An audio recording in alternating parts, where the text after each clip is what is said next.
This little boy, barely bigger than a finger, was the son of the giant king. Born deaf and mute, he appeared frail and powerless, ridiculed even by common folk. This was his third time being robbed until he was left with nothing but his pants. People looked down on him, but he was determined to become the greatest king ever. His dreams were lofty because he never gave up. Despite all the ridicule, he had a fragile side, too. He had met good friends in this world, which gave him more confidence. One day, Prince Baji went outside to play. That's when he noticed a mischievous creature, a money-stealing bandit named Kaku. Baji was startled and tried to run, but Kaku caught up to him.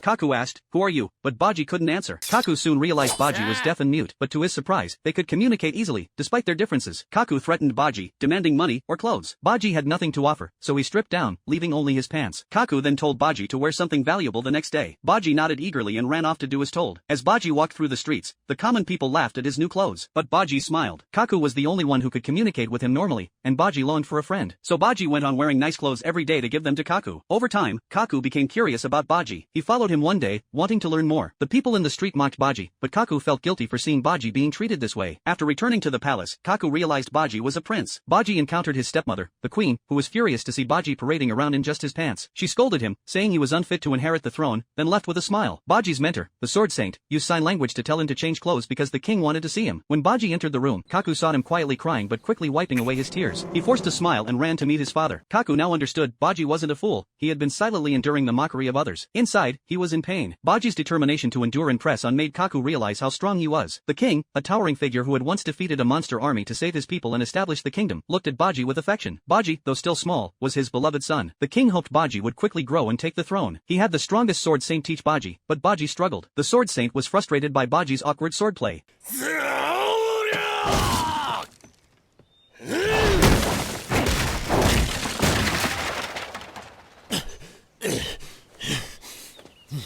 Then, Baji's proud brother, Daida, entered. He challenged Baji to a duel. The sword saint, impressed by Daida's natural talent, saw him as the ideal apprentice. Baji, seeing the admiration in the sword saint's eyes for Daida, felt a surge of frustration. Baji accepted Daida's challenge, and the duel soon attracted a crowd of spectators, including the queen, who didn't understand why the brothers were fighting. Daida swung his sword hard, but Baji easily dodged. The crowd was stunned. Daida attacked relentlessly, but Baji dodged every strike, his senses far sharper than his brothers. With a light tap, Baji hit Daida's head with the stick, humbling him. Daida was furious and attacked with all his might, but Baji dodged again, landing several strikes of his own. Kaku cheered for Baji, proud that he finally proved he wasn't useless. But the guards, who had been watching, were disappointed. They didn't see a kingly aura in Baji's swordsmanship. Baji had endured countless insults growing up, always trying to please others. But this time, even his mentor stood by Daida's side. The sword saint began to criticize Baji.